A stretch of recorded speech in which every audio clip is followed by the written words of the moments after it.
Jake was frankly modeled on several people that I knew in my early days in Hollywood who eventually cracked and broke spiritually and emotionally. Just because trying to break into Hollywood and not getting anywhere really takes a toll on someone, especially if they want it that badly. Welcome to the Thriller Writer Lab, where every thriller goes under the microscope, one book at a time.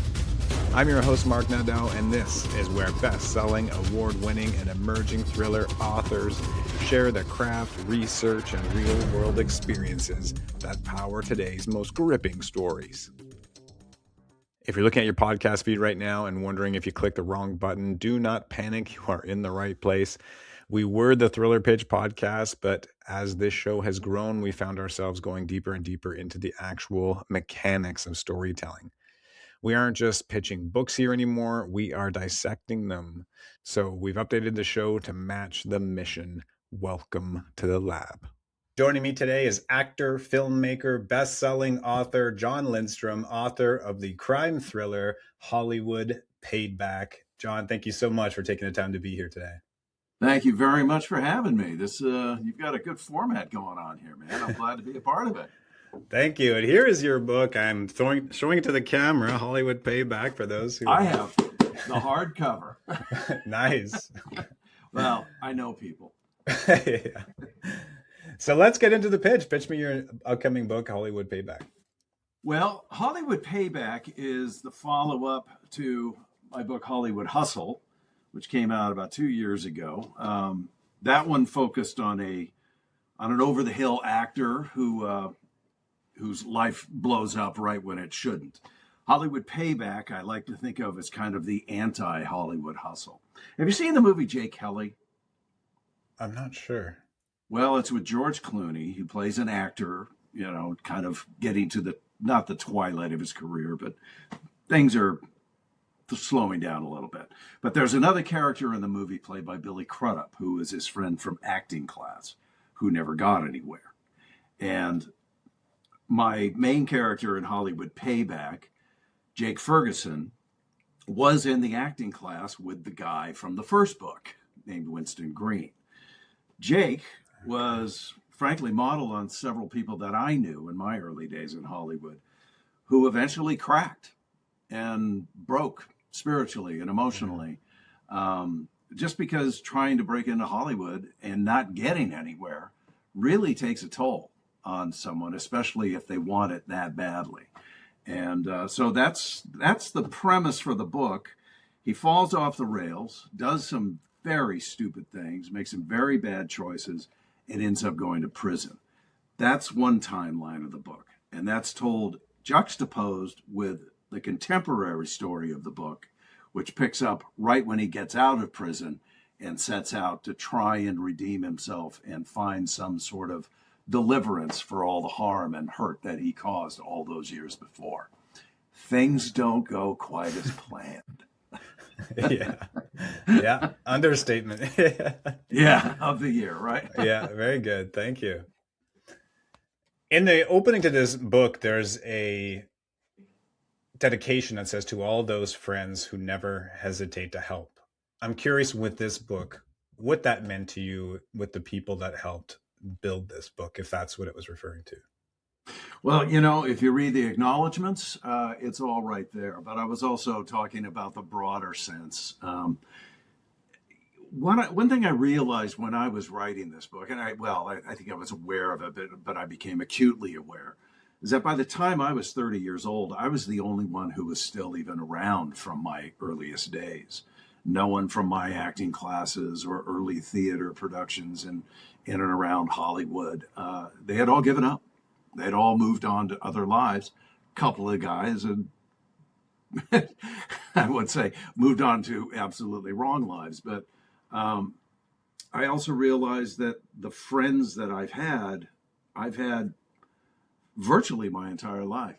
And there's a few friends that I have that I made since I moved to LA from the Pacific Northwest that I also consider very, very tight friends. But man, it's a small group.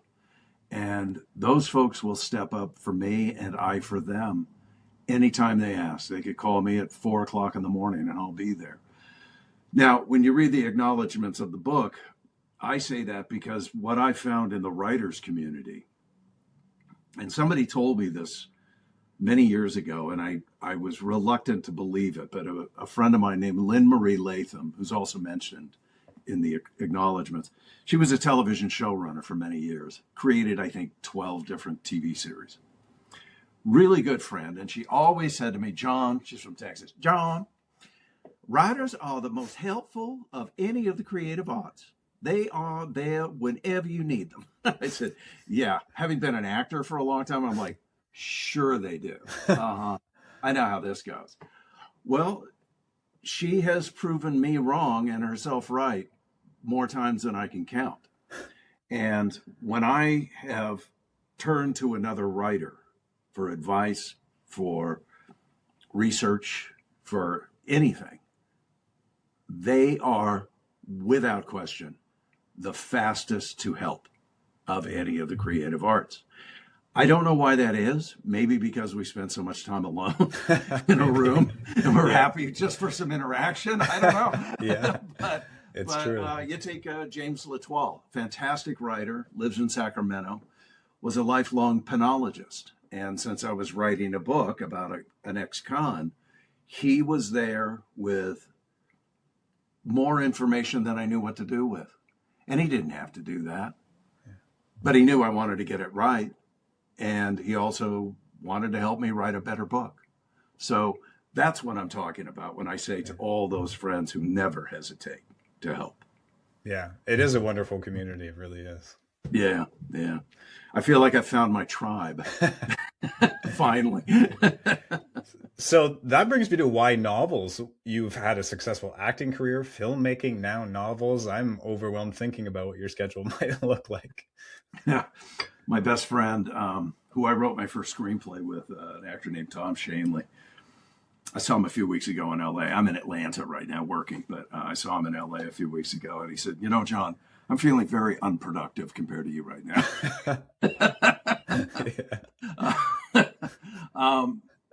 Oh, gosh. Why novels? I had been through I'd been through everything else. And it was kind of a natural progression for me. It seemed like the next logical step. However, it was a step I had always wanted to take. Okay. Ever since discovering Ray Bradbury when I was a kid and Ian Fleming when I was a kid. In fact, I should show you. I just read that article about how the pocket paperbacks are going away, that they're not going to exist anymore. And I couldn't help but think of my collection of James Bond paperbacks. That's all of Ian Fleming's James Bond books, including the James Bond dossier written by Kingsley Amis. It's one of my prized possessions, and those are all going to disappear now. But to your question, being in Hollywood and being an actor, you tend to sit around a lot. And if you're not careful, you can kind of atrophy, creatively speaking. Okay. And I tried a lot of things. You know, I was a drummer and we had a band for a while, which is made up of a bunch of unemployed actors. Funny thing is we got signed and actually cut a record and had a couple of hits. Wow. Congratulations. Yeah, nobody saw that one coming. But like a lot of other actors and storytellers, I started to write screenplays. And partly because I really wanted to break down what it is I did for a living already. But the best way to do that is the same way you write a book. Write a movie that you want to see. So my friend Tom and I wrote a script called The Hard Easy. What do you know? It got made. So I was in the movie business. That led on to writing more scripts, TV ideas. You find yourself in an awful lot of development meetings or at major talent agencies in these big conference rooms with these huge tables, and there's all these people around it, and they're all peppering you with ideas and questions, and you realize this has nothing to do with the movie I wrote. And so you get a little tired of it. And you end up kind of banging your head against the wall, just like you do as an actor when you're trying to break in. Trying to break in as a screenwriter or as a director is really, really difficult. So I did make some headway. I did direct a script that I co-wrote with a couple of guys called How We Got Away with It.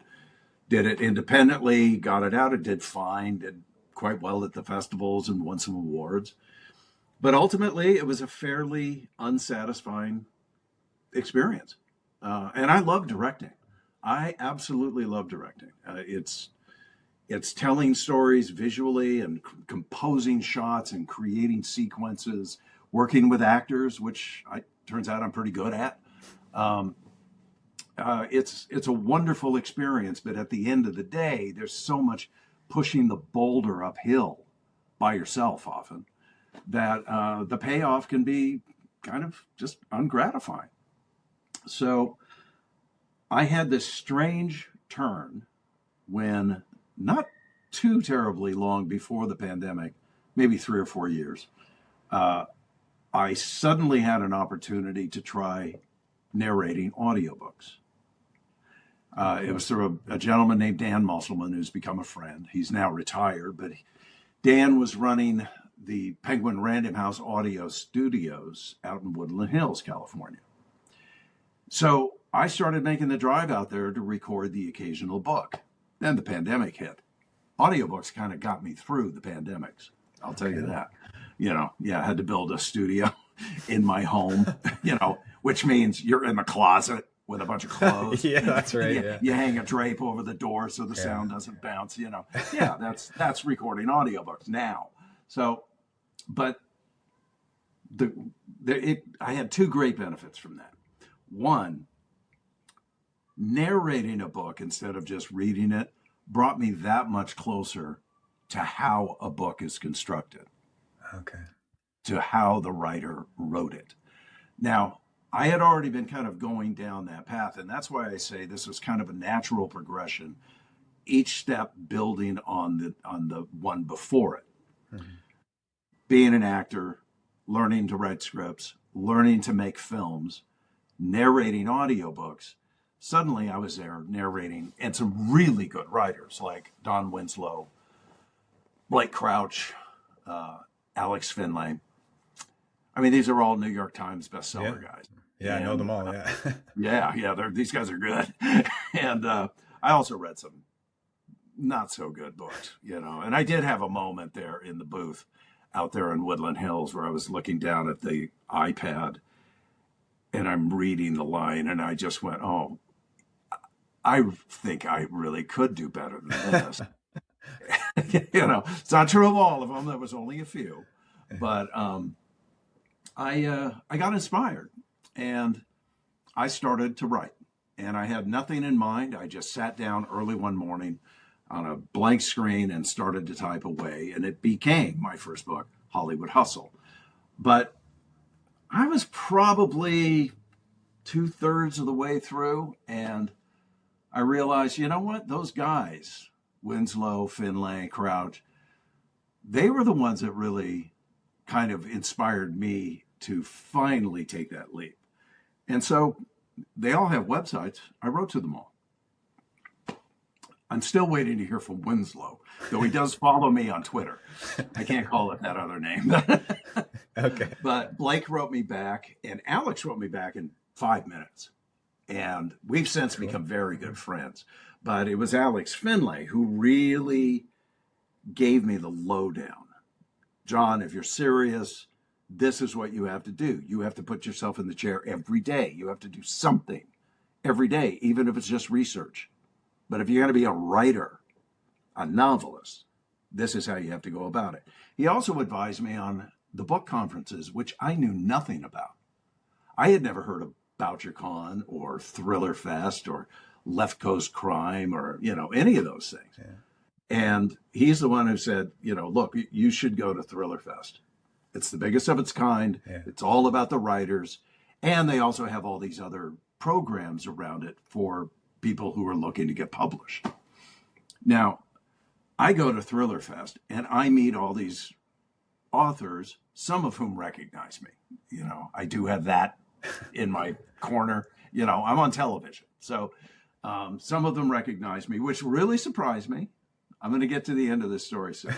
But I do recall being surprised, not when the female novelists would recognize me. I kind of expect that from just doing daytime dramas.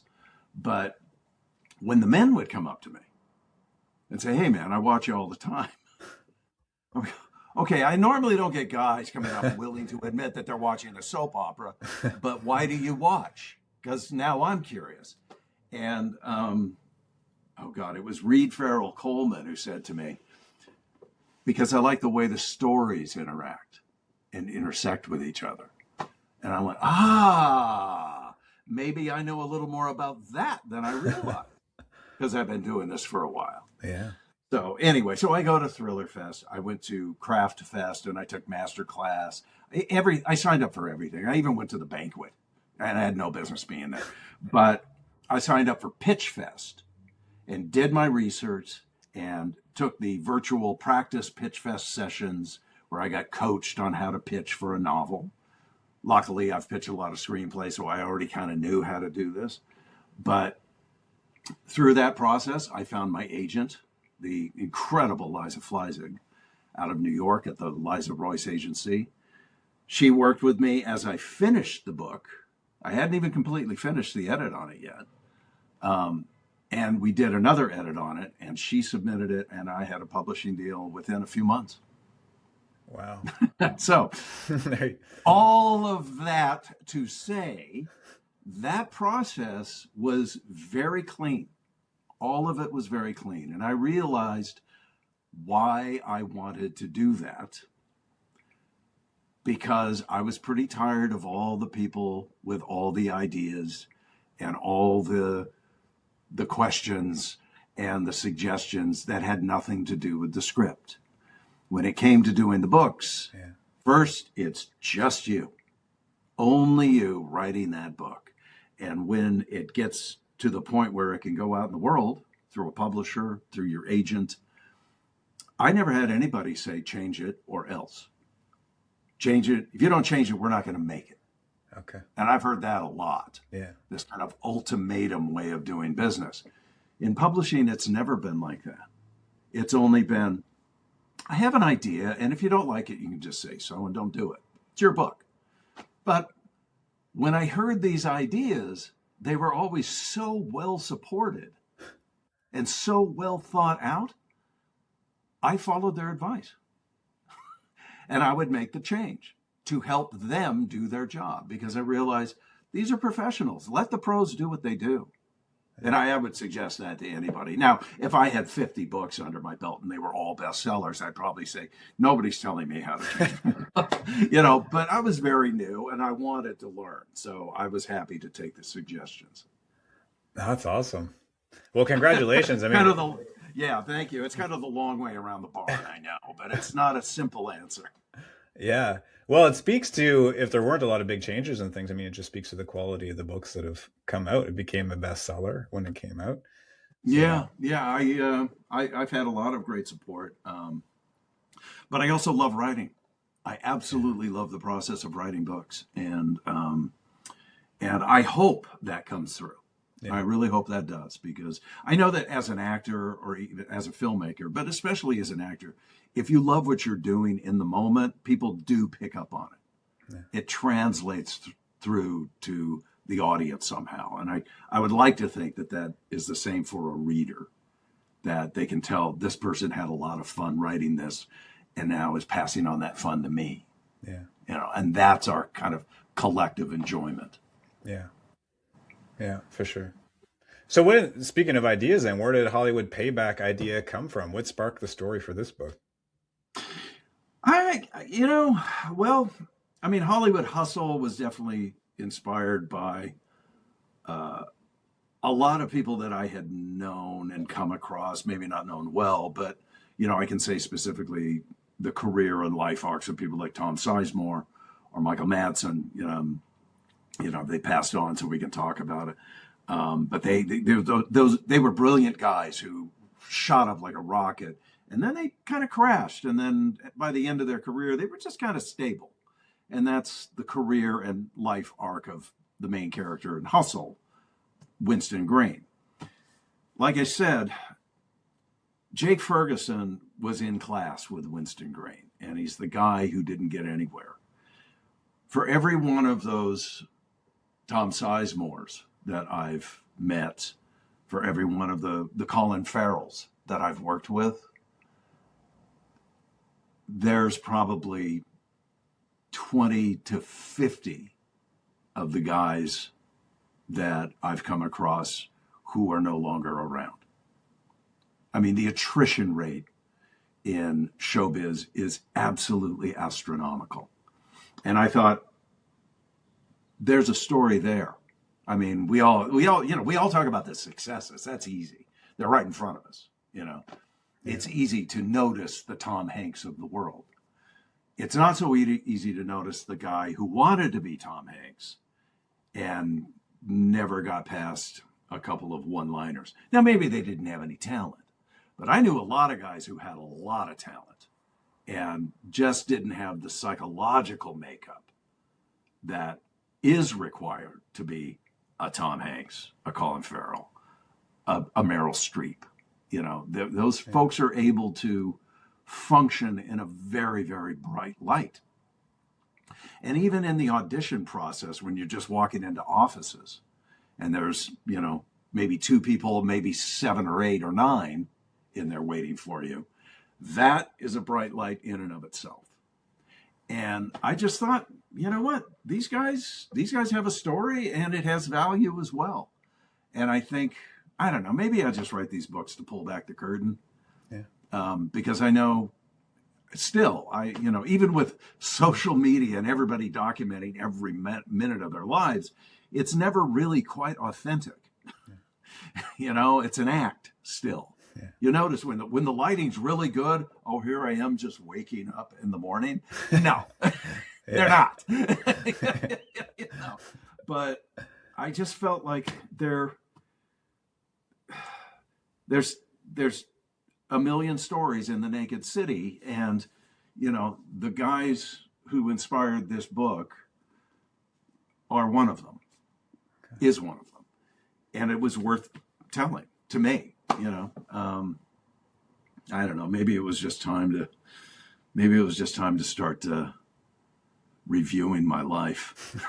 I will say my editor at Crooked Lane Books, Jess Verdi, she read the first draft, or the first, I guess third or fourth draft, because I went through it a few times. But she was amazing at finding every single pothole that needed to be filled.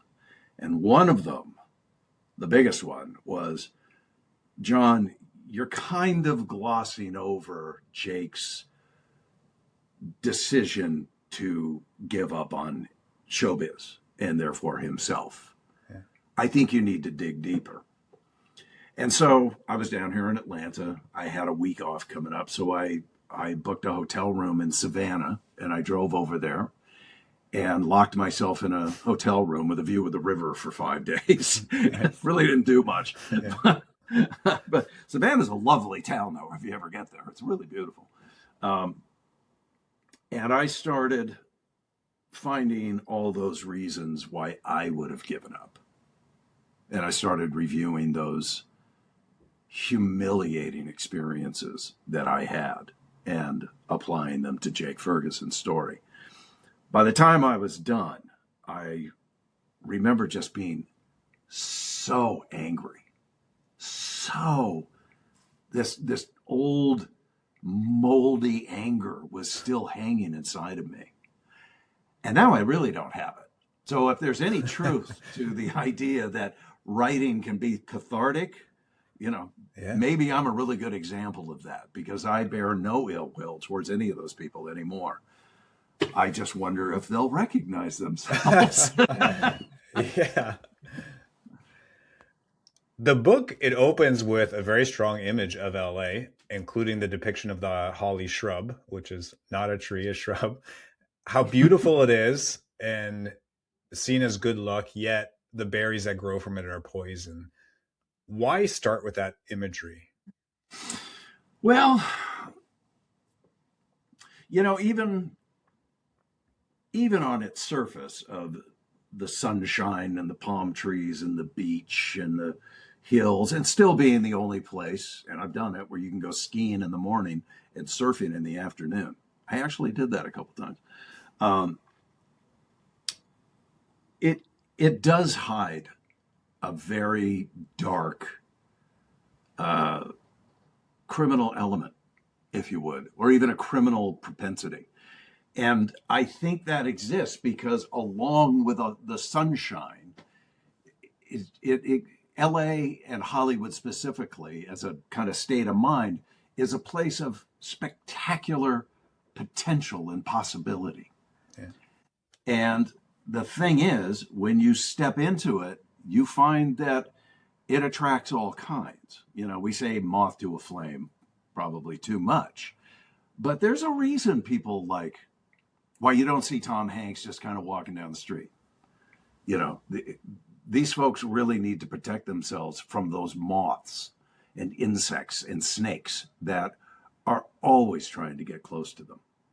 If for no other reason, if they're not trying to get money, they're trying to get something. I feel that the holly was just a good metaphor. One, because it is the name of the place, but because you look at it and you go, wow, that's so pretty, especially at the holidays. But if you do reach into it, if you reach too far or don't know what you're doing, you're going to get cut. You're going to bleed, and it's going to hurt. So I guess I say that as a bit of a cautionary tale. Yeah. It's just, Los Angeles is an amazing city. Don't get me wrong.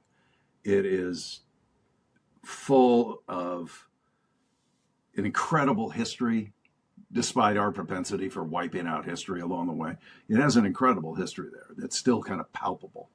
And but it hides something underneath what everybody wants, that unbridled ambition of the people that come there.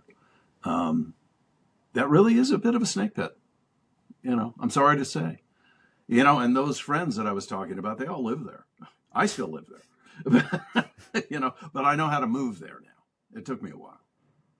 Well, it was an excellent foreshadowing for the book as an image. And I wasn't, of course, when I started reading it, I wasn't sure how it would tie in, but it really tied in beautifully to just. Well, I have to say too, I did steal the idea a little bit.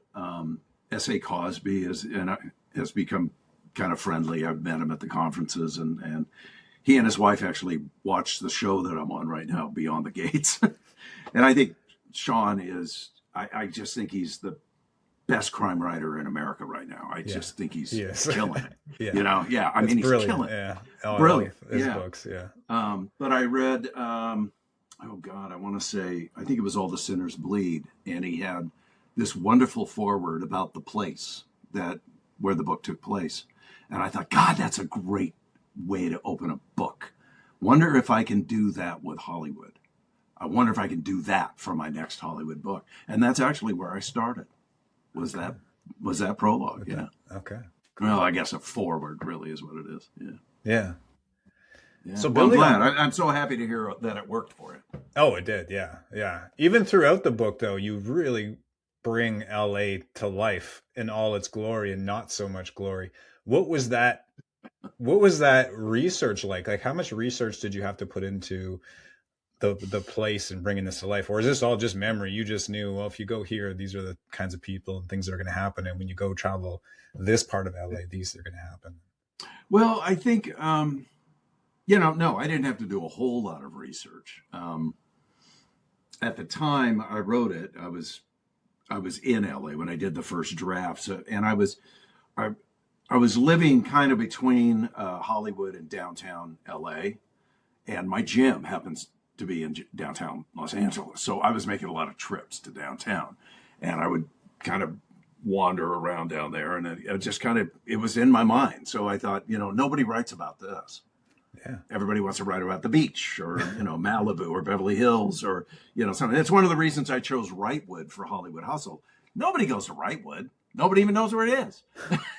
I could have said Idlewild, but, because people have heard of that, but I didn't want to do that. So the only hard research that I did is that there's a robbery in the, about halfway through the book, kind of a big set piece of this big robbery. And it was inspired by a huge robbery that took place, I think, just in 2023. I mean, it was very recent out in the valley, what I call Sylmar area.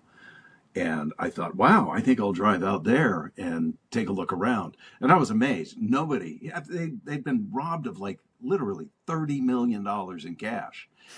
And I'm driving around the place like I'm casing it, and nobody's coming out to talk to me.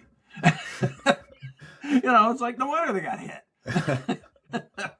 But by driving around and taking a look at it and then researching the area and the infrastructure and the subterranean built, the way the whole subterranean structure of drainage and all of that is built in Los Angeles, I was able to come up with a way to pull off this robbery. Yeah. Okay. So I mean, the rest of it, a lot of it is memory. And a lot of it is just, I don't know, I would say experiential. I've just been there a long time. So it's kind of easy for me to describe some of the things. What do you find the hardest to do? Like when you look at acting, screenwriting, and writing a novel, which do you find like writing a novel is actually easier for you creatively than the other two skills that you've sort of mastered already? Yeah, it is. And I think there's probably a multitude of reasons why, but acting is just hard. It's very hard to master. I suppose it's easier for some, but it was hard for me. Screenwriting is just, it's very technical. You can find some places where you can get across some very heartfelt things, but honestly, those things happen on set. Yeah. Those moments go through the lens of the camera. They don't necessarily happen on the page of the screenplay. Having said that, I've read some really great screenplays that where you just go, wow, I really understand this character. I really feel this place that they're trying to evoke in it. And so I've had some practice with that. But you're always aware of all these kind of moving parts that have to happen. When you're writing a book, boy, I tell you, it's like one of those few moments where you can just be yourself without, nobody's watching you. You're not performing for anybody at its very best. You're not even really writing. You're just trying to keep up with your fingers because something's coming through you and you're trying to get it down fast enough so that you don't forget it, which unfortunately that happens sometimes. Usually it comes back, but in a nutshell, I think it is about the easiest thing, but part of it is only easy because I've been around, literature my whole life, even if people don't want to define acting this way, it is at its core a literary profession. It's all built on words. Certainly screenplays are as well. But boy, I tell you, just doing the novels, and I have to say it probably is because of just my background, my path to it, but it is the easiest of them all. I would happily give up everything else just to do this. When you're writing this book, having been in film and knowing all these actors, does it play like a movie as you're writing it? And if so, have you cast Jake and the characters from people that you've met in real life? To answer your first part of the question, yes, I do see it kind of cinematically. When I'm describing something, I see it out in front of me as if it's on a screen. And that might just be because I'm such a movie nut. I mean, I really am a movie nut. I watch something every night. I watch either a movie or I watch the best TV that I can find. I mean, last night I revisited The Long Good Friday, the great Bob Hoskins, John Mackenzie film from 1980 with Helen Mirren in one of her earliest starring roles. To me, and I love The Godfather, I think it's one of the greatest films ever made. But to me, The Long Good Friday might be the best gangster movie ever made. And if you don't believe me, go watch it. It's okay. It's on the Criterion Channel right now. So Okay. so yes, I write visually. I see what's happening right down to the physical altercations that happen. I see it as if I were watching it happen. You know, have I cast it? No. Okay. No. You know, my book Hollywood Hustle is being adapted for film right now by a company in LA. And you know, they've talked about thank you. Yeah, I didn't expect it. You know, when I started doing this, I had no expectations or even ambitions towards it. I just thought whatever happens happens. My job is to write a book, which is why I didn't want to do the adaptation. A lot of people ask me, why aren't you writing the script? I'm like, my job's done, man. I've written scripts. I don't want to write another script.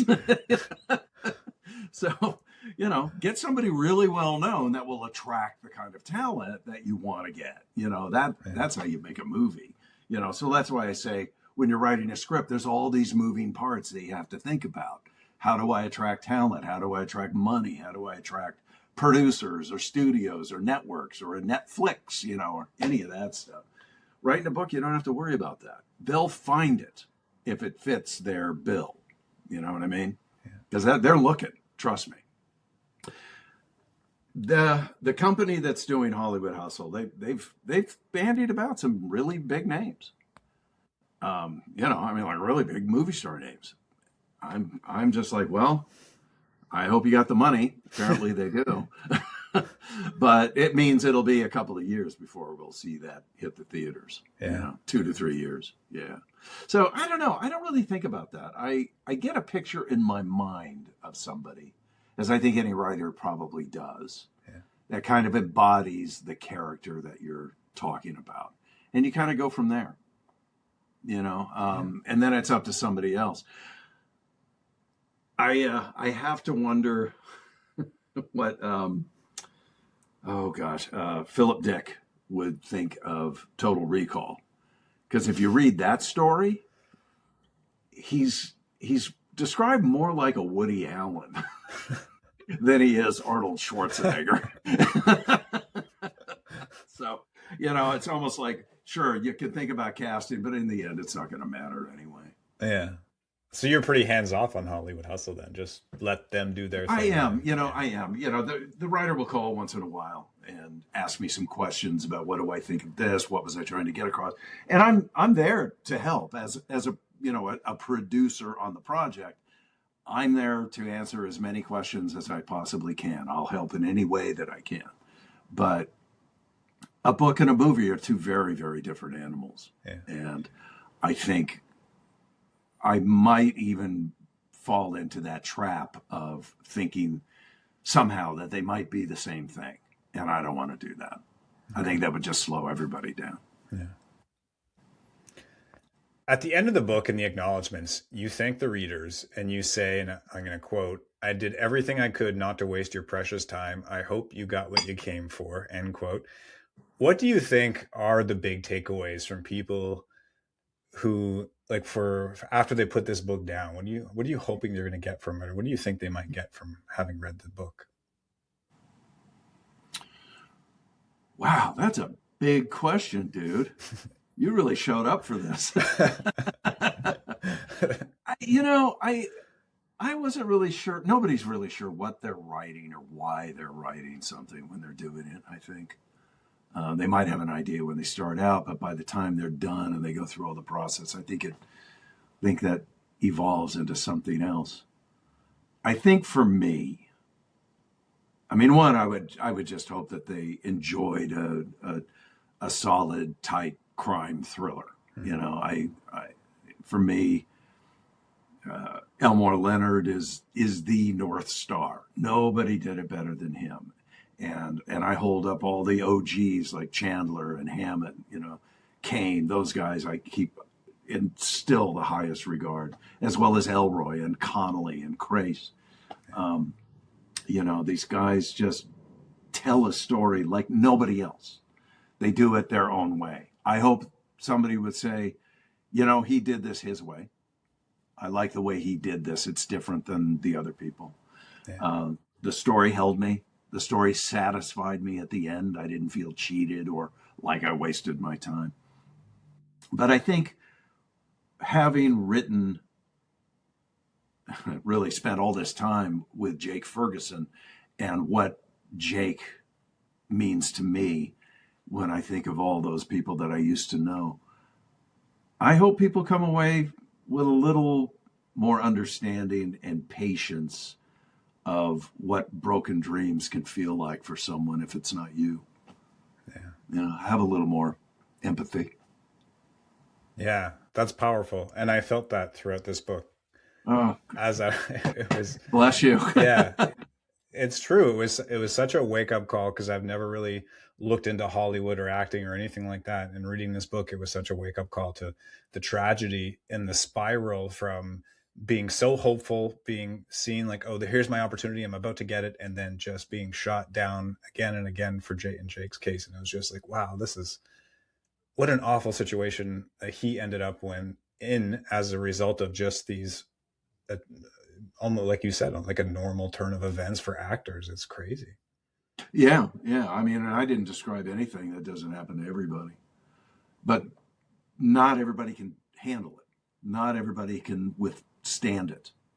I don't know why I did. I don't know why anybody can. But I do know that there's a lot of people who can't, and rightly so. I mean, I would say if you're going to go after a big dream like that, you know, be honest with yourself. You know, are you really cut out for this? And I would say that, you know, if you want to be a jet fighter pilot, I know I could never do that. I'd barf before the plane even got off the ground, you know. You know, but be honest with yourself. Be realistic about your expectations and what it is you think you can do. If you're that ambitious to go for the very top, if you have that kind of talent, then man, go for it. You know, we need those guiding lights in the world, yeah. I believe. But if you're just kind of spinning your wheels and wasting your time, you're only wasting time that you'll never get back. That's another thing. How do you live your life and not waste your time? I wanted to get into that in the last chapter, the very last chapter of the book.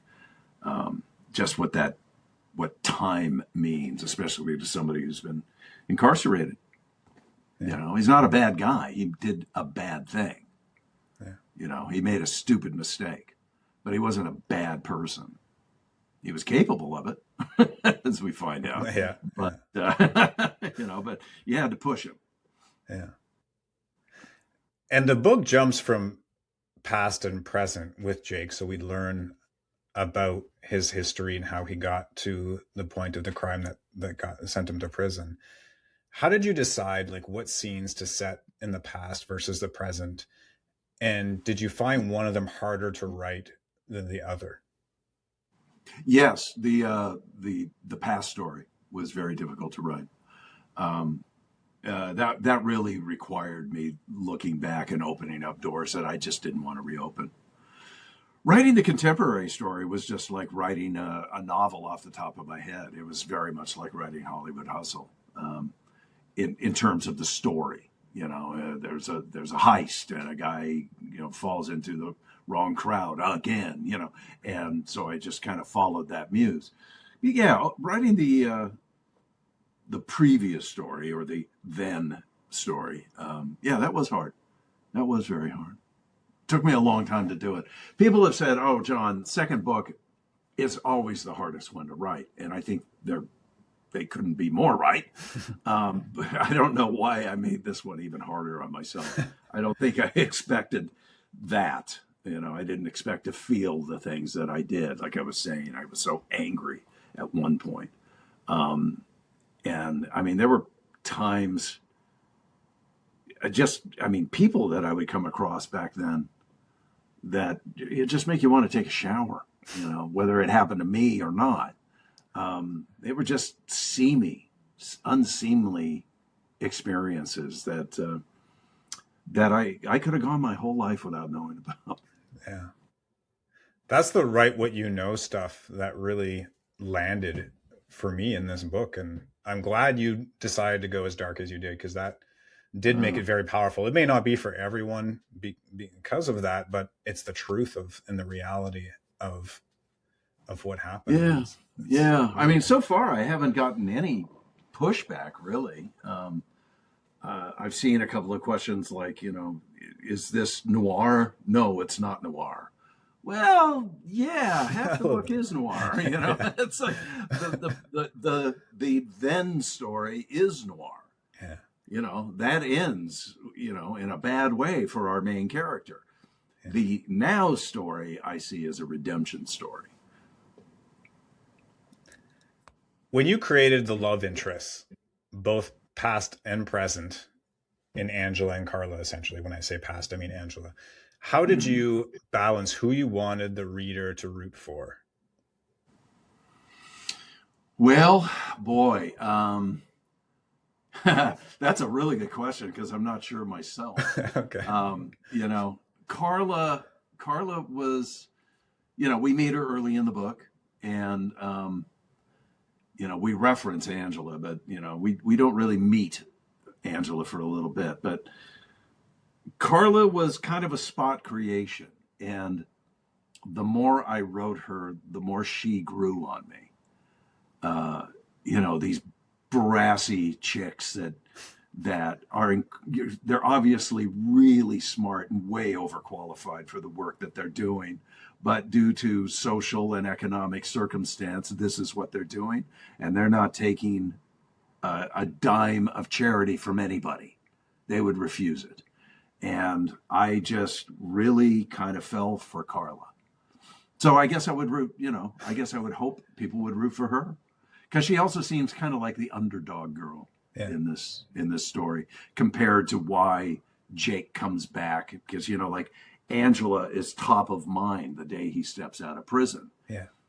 That's what he wants to fix, not necessarily get back together with her after all those years, but he does want to do something to alleviate his own guilt and the hurt that he believes that she must feel. Yeah. And, so that puts Carla at a bit of a disadvantage. Exactly. Yeah, exactly. Jake's affections, right? Yeah. I was torn. Well, good. I won't give spoilers as to how it ended up, and what direction he ended up going in. But yeah. So as we wrap up, what advice would you give to someone who just published their first or second novel? Whew, boy.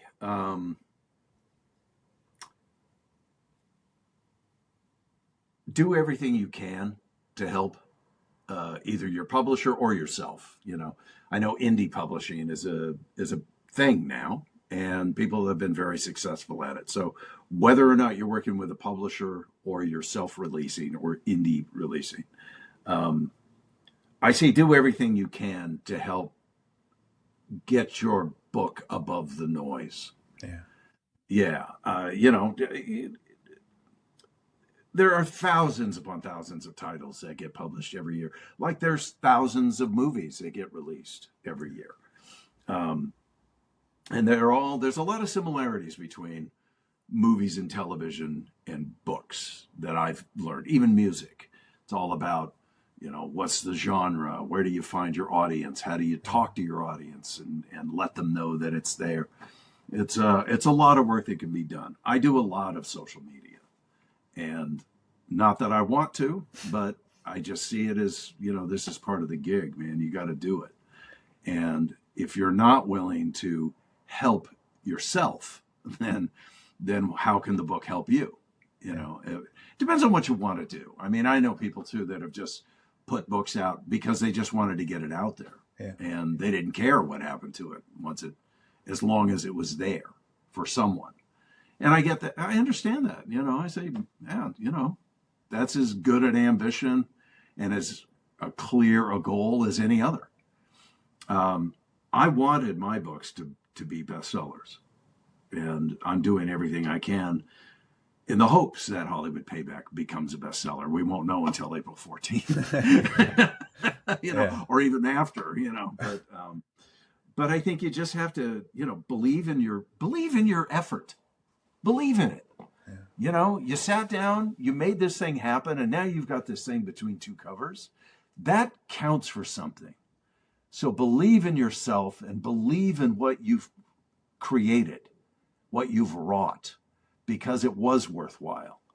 And there is somebody out there who will probably benefit just by having the opportunity to read your work. So I say do everything you can. Put some copies in your car. Hand them out as gifts. Make sure that you hand them to people that you think would appreciate it. Get some honest feedback. You know, give it to people that you respect that maybe not be writers, but they're readers. Yeah. You know, I give my books to people that have never written novels, but I respect their opinion because I know they're good storytellers, or I know they're at least really smart, you know. But I think the most important thing is believe in what you've done. You know, believe in all those hours and all that effort you put into it. You did it for a reason.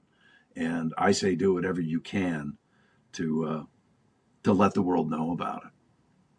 That's wonderful advice. Thank you. I love that. To believe. Yeah.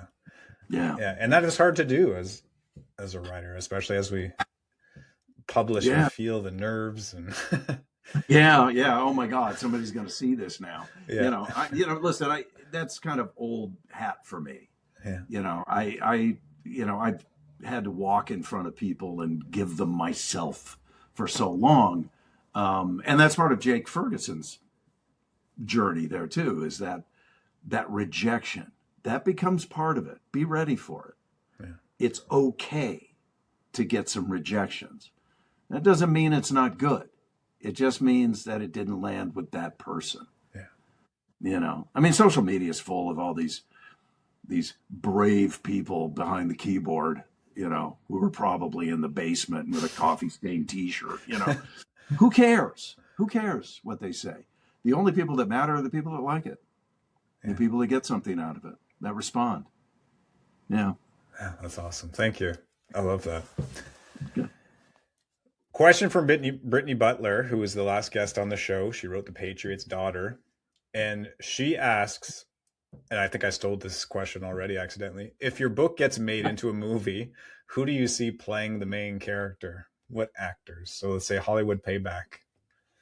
If you could choose anybody, who might you throw out there? And this is probably a lot for you. Yeah, I haven't, you know, I don't know if they exist. Because, you know, he's described as, you know, a bit of a you know, they say, hey, you know, you were our Clint Eastwood. You know, Jake Ferguson is a big guy. He's 6'4". He lifts weights. He's not somebody you're going to mess with. Yeah. You know, who is that but 50 years old? You know, I honestly don't know. Yeah. And I think that might be the case where you're going to have to find somebody who's relatively unknown to play that role, who doesn't have the baggage. Because the fact is, you know, let's remember, he's the guy who didn't get anywhere and never had that big break that was going to put him into the public mind and therefore create an image of himself. So I would say maybe the perfect cast is the result of a nationwide talent search. You know, a guy who's that, you know, fits the bill physically, but he's been doing theater all of his life. Yeah. And maybe knows what it is to suffer. Yeah, he knows how to suffer. He knows the commitment, but he's also got some skills and some talent, so he can pull it off. when it comes to Hollywood hustle, I hear everybody from Matthew McConaughey to Viggo Mortensen to Kevin Bacon to Sean Penn to, Wow. I mean, it goes on and on and on. But then again, that character was a movie star. He's on the tail end of his career, but he can have that kind of charisma, that kind of riveting persona that when he walks on screen, you look at him, you want to watch that person. But Jake Ferguson, I think that's a much taller order. Yeah. So I say, we don't know who that is. Probably never got that answer, right? No, that's a great answer though, because I never thought of it that way until this conversation. Yeah, well, I do know this about Hollywood. If you were ever to hire an unknown in the lead of a movie, like at the time they did with LA Confidential, in this country, Russell Crowe and Guy Pearce were not known entities. Yeah. But they did put a lot of famous people around them. Kim Basinger, Danny DeVito, James Cromwell, I mean, some real heavy hitters were cast around. Now, those guys were stars in Australia, but that's just one little part of the world, of the ecosystem, globally speaking. So I do know that all those other roles that exist in Hollywood Payback, all those other characters would have to be filled by basically name talent. Yeah, that's how you get movies made. So where can people find your book? Everywhere books are sold. You can go to my website and order it. I've got links to everything from Barnes and Noble to Books A Million to Powell's to Amazon to, all over the place. I hope you'll go to your local bookstore and pick it up there. It's also available in ebook, Kindle, whatever you use on, and audio, which I just listened to the final narrated version by yours truly. Okay, that was my next question.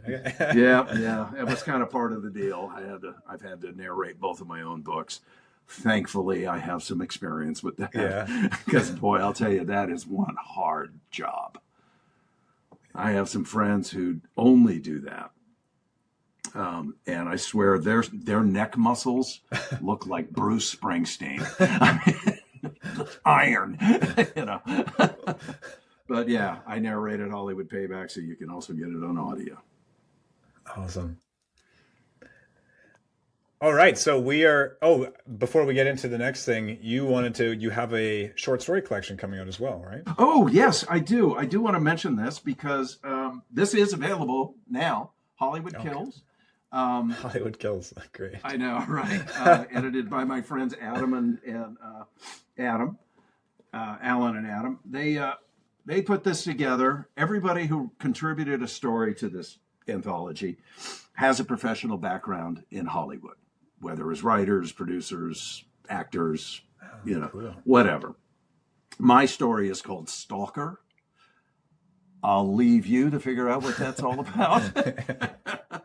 But the reason we're all trying to take time to let everyone know about it is because collectively all the authors decided that we would give all of our proceeds to California Fire Relief. So there you go. Hollywood Kills, also available everywhere except audio. Okay, that's great. So we're going to jump into the spoiler section. Just a couple more questions. Okay. Listeners, if you don't want to have the book spoiled for you, now is the time to hit pause, go get the book, and then come back after you've read the book. Okay. Was there ever a version of the book where Jake chose to go to Carla and just run off? Or was the violent end of Eric and Rudy always going to happen? The violent end of certainly Eric was always going to happen. I wasn't certain about Rudy until I had the chance to kill him, basically. And I can tell you, I disliked that guy the second I wrote him. No, actually, the ending of the book would not have been Jake and Carla running off. The first ending, which I wrote, was a full noir ending where Jake does everything that he does, kills these people, gives the money to Angela, and ends up going back to prison, being picked up at Langer's over his number 19 pastrami sandwich. And the LAPD comes in, and he's got his bag of money at his feet, so he doesn't even get that and has no way to give any to Carla. But he goes back to Folsom Prison. And it's in Folsom. And at the time, I envisioned an ending like the movie Body Heat, which is one of the great kind of semi-contemporary noir films, where William Hurt is in prison and he realizes that Kathleen Turner has engineered this whole thing. And now his life is gone because she fooled him. And I had Angela come and visit him in Folsom as she's on her way to the airport. And she lets him know that she's worked him since day one and set the whole thing up into motion. And she leaves as Carla's coming in to visit him. And she's going, they pass each other. Wow. And Angela and Carla pass each other. And Carla's like, why do I know that woman? You know? And so I leave the book a little, I was going to leave it rather ambiguously that Angela makes it out of the country with all of her booty. And Carla may or may not plot with Jake to somehow catch up to her and make her pay for what she's done to him. But then I thought about it and I went, you know what? That's two noir stories in one book. Okay. And I just felt like, you know what? This is too much. It's too much. You know, this is, I want people to come away with something to look forward to. Yeah, that's right. Yeah. So, you know what I mean? So that's why I decided, you know what? I'm going to have him sneak out of town, take advantage of the political situation, because it is a lot easier to leave the country than it is to come back right now. And let him get away and send word to Carla and figure it out on his own and realize what Angela has done. And his light at the end of the tunnel is Carla. So she won the battle over who you would root for. Yeah. Yeah. Yeah. Did you ever feel bad, or did it surprise you? Maybe is a better question. The level of violence that Jake had in his retribution or his revenge against Rudy and Eric, because it gets pretty violent. It does. Yeah, it does. At the end of the day, no, I don't think that violence is, I don't think any kind of violence is off limits as a plot device or as a storytelling tool, unless it's just plain gratuitous. Okay. And I felt, you know, at the end of the day, at least people are saying to me who have read the book that the violence, especially that what he inflicts on Eric, he doesn't really inflict it on Eric, but what he does to Rudy and the couple of guys that are in that hotel room, it's earned. You know, they had it coming. They tried to kill him, and they didn't care. They killed two other people in the course of that robbery that they didn't have to kill. And as far as I'm concerned, and I think is at least anyone who's told me, the world is better off without them. Yeah. And there's really no reason why they shouldn't be taken out like that. Yeah. So I hope that answers your question. Yep. I don't have a problem with it.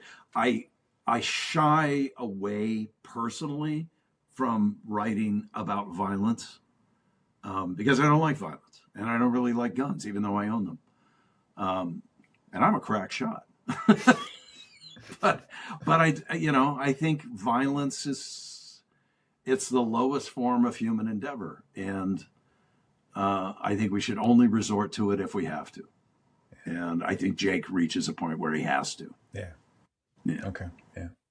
Between his dark past and what we learn of his now violent present, do you think he deserves Carla? Like, as a writer, when you think about his person, he's been through a lot, but he's also done a lot of bad things. He does bad things right up until the end, even though we know that there's that justification.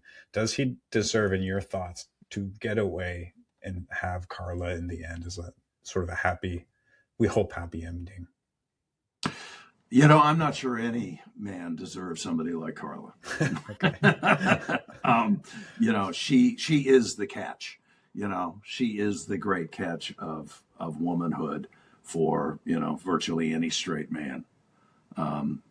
She's smart and she's honest and she's strong, and she has his interests at heart.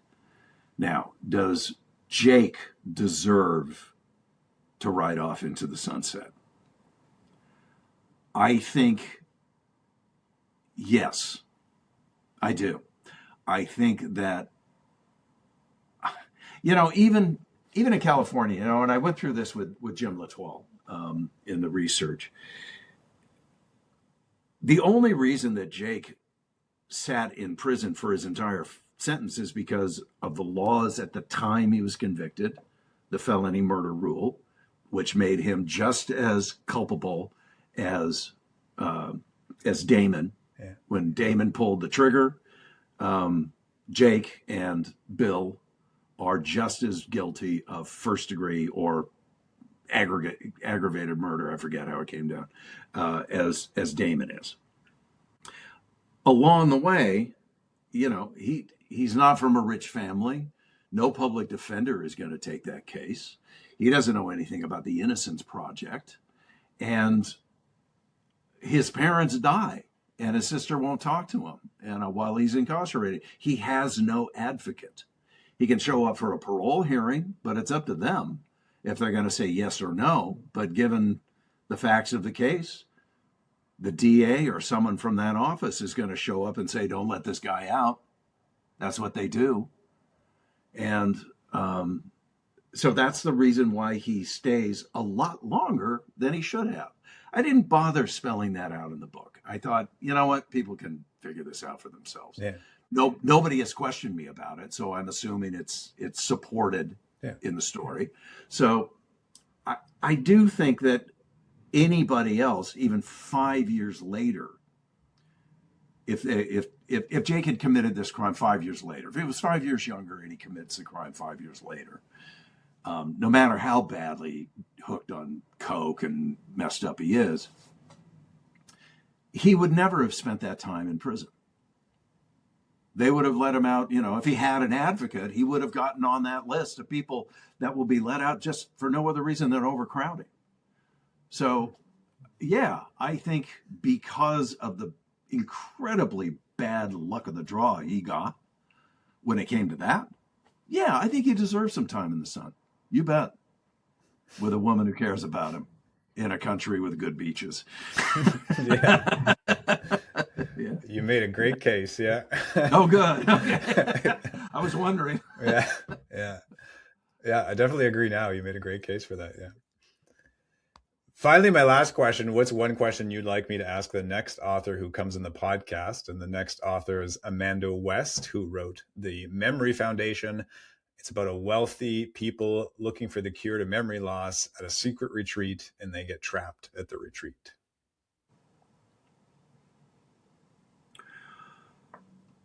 What made you want to spend all this time with this group of people, or specifically this main character and this villain, if that applies?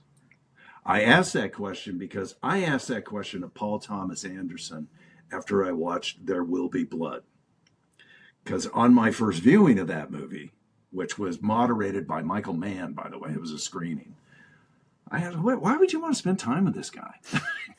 And making a movie, that's 2 years at least you're going to spend with that guy, and he's a jerk.